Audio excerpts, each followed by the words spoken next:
I'm going to dive right in. And so, January 27th is actually a deadline, not for us, but for the WHO. There's a rule in regards to the amendments to the international health regulations that they know very, very well because on October 2nd, they had their lawyer explain it to them in public. And I've published this many times. And that rule says that any nation can submit amendments to these international health regulations, but they have to do so 4 months before the assembly in May. Well, the assembly in May starts on May 27th. So 4 months in advance of that is January 27th. It isn't that we have to do something. It isn't that we have to stop them from doing something. They have to produce the goods. They're obligated to stop the secrecy, maybe use that hashtag stop the secrecy and say, here is what we have crafted. This is the working group, and you get 4 months to review it before the assembly begins. Now, several years ago, Nancy Pelosi very famously said, I believe it was about the Obamacare legislation, oh, here's a 1,000-page bill. You get to vote on it tomorrow. Don't bother reading it, just sign it. You could read it later. Well, they get away with that in Congress because they don't have an Article 55 type rule that very clearly says any nation can propose amendments, but they have to do so 4 months in advance. Now, when I got started in this, almost 2 years ago now, I learned a couple of months after the fact that on January 18th, 2022, the Biden administration properly, I'll give them credit, they followed the rules. They submitted a package of 13 amendments or amendments to 13 articles on January 18th, 2022, 4 months in advance of the May meeting.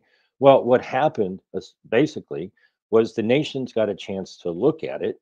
And the week before the meeting, it became very clear that they weren't having any of it. And it never even got discussed. And so you have to realize that there are dozens, if not hundreds, of documents that go flying through, during this assembly. And so you can't just drop that at the last minute like they're probably going to attempt to do.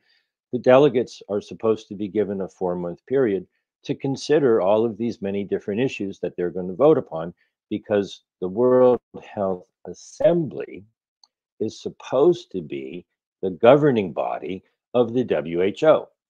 Well, if they can slip something through the assembly, they get what they want without proper oversight. Now, they did submit all of these amendments back on September 30th, 2022, meaning all of the nations submitted what they wanted.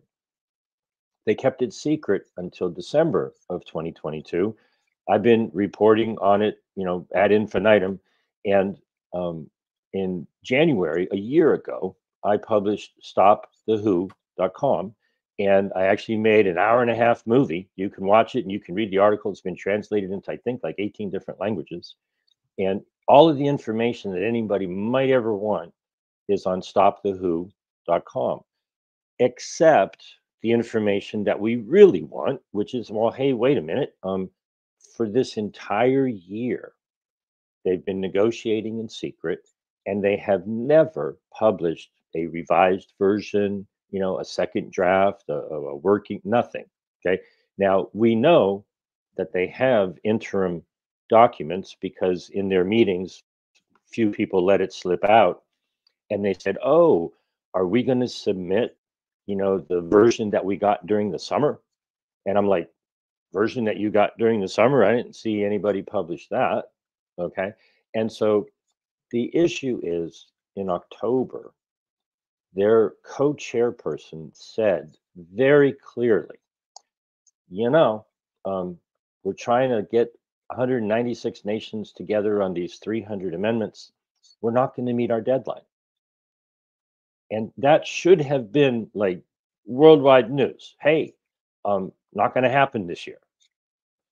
But then they went and talked for about an hour, and I published this back in October, um, plotting, conspiring. I did use that word they were conspiring. It's not a theory. I published the evidence of how they're going to just ignore the rules. And so, one last sentence. Many things, well, actually, maybe a couple of more sentences. Many things can happen between now and January 27th. Maybe they pull a rabbit out of their hat and they, present what they're supposed to present, whatever the version is that they want to have considered in May. I really doubt it. Maybe an individual nation steps in and says, hey, everybody can't figure out what they want, but we know what we want. And so any individual nation could submit a package of amendments. A group of nations could do that. But what's likely to happen, because it's what they said they were going to do, is they're going to present a document. And I'll use the analogy. It's kind of like if you got your mom to write you a note that the dog ate your homework. Okay. Oh, sorry, we didn't make it. Never mind. Ignore the rules. Give us a break.